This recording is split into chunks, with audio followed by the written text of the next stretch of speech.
어두운 밤, 달빛이 흐릿하게 묘지를 비추고 있었다. 차가운 바람이 나뭇가지를 스치며 소리를 내고 그 소리는 마치 누군가의 속삭임처럼 느껴졌다. 묘지의 고요함 속에서 나는 내 심장이 뛰는 소리를 들을 수 있었다. 그날 밤, 나는 친구들과의 약속으로 이곳에 오게 되었다. 호기심과 약간의 두려움이 뒤섞인 감정이 나를 괴롭혔다. 우리는 묘지의 한쪽 구석에 모여 앉았다. 친구들 중 한 명이 이곳의 전설에 대해 이야기하기 시작했다. 이 묘지는 예전부터 이상한 사건이 많이 일어났대. 한 여자가 자신의 아이를 잃고 그 슬픔 때문에 영혼이 떠돌고 있다고 해. 그의 목소리는 점점 낮아졌고 주변의 어둠이 그를 감싸는 듯했다.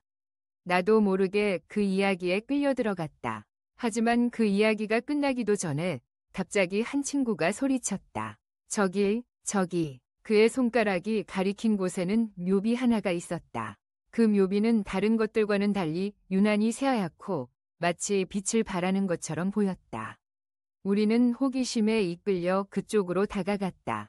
가까이 가자 묘비에는 사라라는 이름과 함께 영원한 사랑이라는 문구가 새겨져 있었다.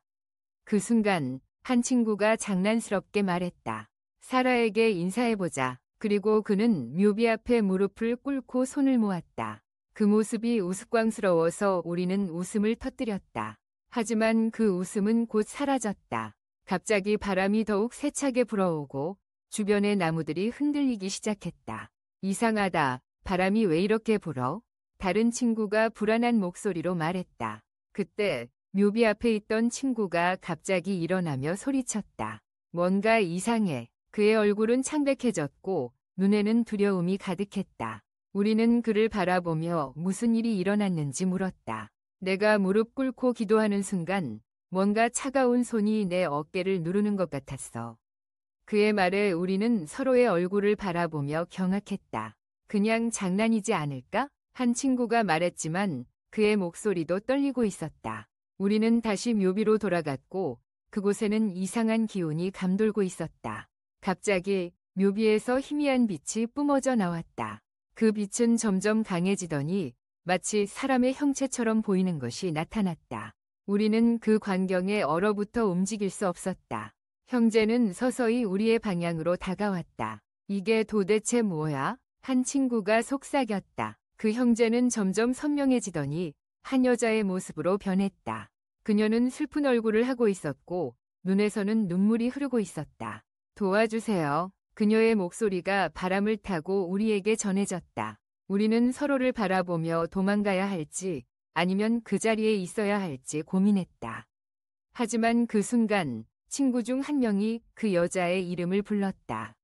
사라? 그 이름을 듣자 여자의 표정이 변했다.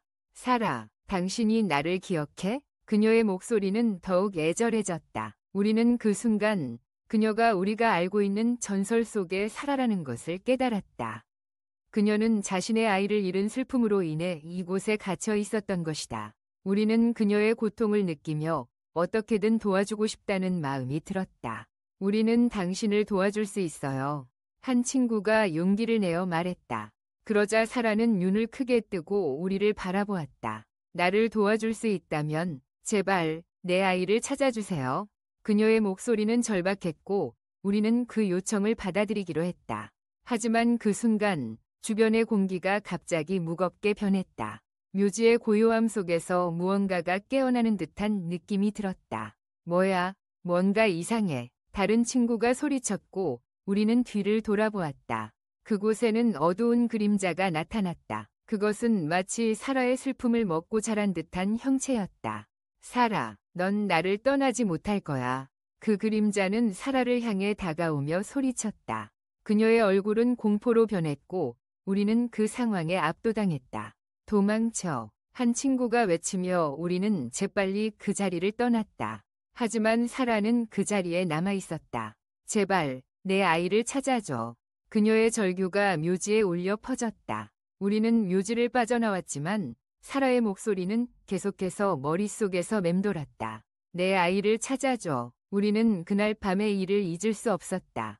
하지만 시간이 지나면서 우리는 그 사건을 잊고 평범한 일상으로 돌아갔다.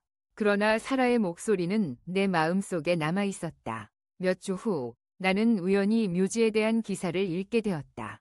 그 기사에는 사라의 전설과 그녀의 아이에 대한 이야기가 담겨 있었다. 아이는 사라가 죽기 전 병으로 세상을 떠났고 그녀는 그 슬픔을 이기지 못하고 영원히 갇히게 되었다고 했다. 그 기사를 읽으며 나는 결심했다. 사라를 도와주기로 한 것이다. 나는 친구들에게 다시 묘지에 가자고 제안했다. 그들은 처음에는 주저했지만 결국 나와 함께 가기로 했다. 우리는 다시 묘지로 향했고 그곳에 도착하자마자 불안한 기분이 엄습해왔다. 하지만 이번에는 사라를 도와주겠다는 결심이 더 강했다. 우리는 사라의 묘비 앞에 무릎을 꿇고 기도를 시작했다. 사라, 우리는 당신을 도와줄게요. 당신의 아이를 찾을 거예요. 내 목소리는 떨렸지만 그 말이 나의 결심을 더욱 굳게 해주었다. 기도를 마친 후 우리는 묘지를 둘러보며 사라의 아이가 있을 법한 곳을 찾기 시작했다. 하지만 시간이 지날수록 우리는 점점 지치고 있었다. 그때 한 친구가 작은 언덕을 가리켰다. 저기 언덕 아래에 뭔가 있는 것 같아. 우리는 그쪽으로 다가갔고 언덕 아래에는 오래된 나무가 있었다. 그 나무 아래에는 작은 묘비가 하나 있었다. 여기 이 아이의 묘비야. 친구가 소리쳤다. 우리는 그 묘비에 다가갔고 그 위에는 미래라는 이름과 함께 사랑받는 아들이라는 문구가 새겨져 있었다. 그 순간 우리는 사라의 아이를 찾은 것임을 깨달았다. 사라, 나는 소리쳤다. 당신의 아이를 찾았어요. 하지만 그때 다시금 어둠이 우리를 감쌌다. 그림자가 다시 나타나고 사라의 목소리가 들려왔다. 제발 내 아이를 내게 돌려줘. 우리는 두려움에 떨며 그 그림자와 맞서야 했다. 우리는 당신의 아이를 찾았어요. 내가 외쳤지만 그 그림자는 더욱 가까이 다가왔다. 너희들은 나를 막을 수 없어. 그림자의 목소리는 더욱 커졌고 우리는 그 자리에서 도망치고 싶었다. 하지만 사라의 아이를 위해서는 물러설 수 없었다. 우리는 사라의 아이를 돌려주겠다. 내가 다시 외쳤다. 그리고 우리는 묘비 앞에 무릎을 꿇고 기도하기 시작했다. 사라, 당신의 아이를 위해 기도합니다. 당신의 슬픔이 끝나길 바랍니다. 그 순간 묘비에서 빛이 나기 시작했다. 그리고 그림자는 점점 약해지더니 사라의 모습이 나타났다. 내 아이, 고마워요. 그녀의 목소리는 이제 슬픔이 아닌 감사로 가득 차 있었다. 우리는 그 빛을 바라보며 사라가 드디어 자신의 아이를 만나는 것을 지켜보았다. 그 순간 모든 것이 조용해졌다. 사라와 미래는 서로를 바라보며 미소 지었다. 그리고 그들은 함께 사라져갔다. 우리는 그 자리에 멍하니 서 있었다. 이제 묘지는 다시 고요해졌고 그곳에서 느꼈던 두려움은 사라진 듯했다. 우리는 서로를 바라보며 그날의 경험이 우리에게 어떤 의미였는지 이야기하기 시작했다. 우리가 정말로 영혼을 만진 것 같다. 한 친구가 말했다. 우리는 고개를 끄덕이며 그날의 경험이 우리를 더욱 가까이 연결해 주었다는 것을 느꼈다. 묘지를 떠나며 나는 사라의 목소리가 여전히 내 마음속에서 울려 퍼진다는 것을 깨달았다.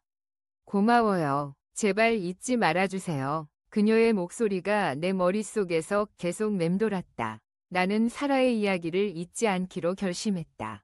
그녀의 슬픔과 사랑을 기억하며 영혼을 만지는 경험이 우리에게 얼마나 중요한지를 깨달았다.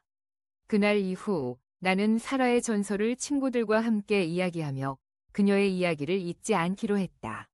묘지에서의 경험은 단순한 공포가 아닌 사랑과 슬픔이 얽힌 깊은 이야기였다. 그리고 그 이야기는 우리를 더욱 단단하게 연결해 주었다. 우리는 사라와 그녀의 아이의 이야기를 통해 영혼을 만지는 것이 어떤 의미인지 깨닫게 되었다. 그 후로도 우리는 가끔씩 묘지를 찾았다. 사라의 이야기를 전하며 그녀의 슬픔을 함께 나누는 시간을 가졌다.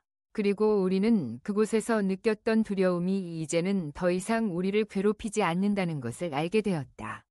영혼을 만지는 경험은 단순한 공포가 아닌 사랑과 이해의 시작이었다.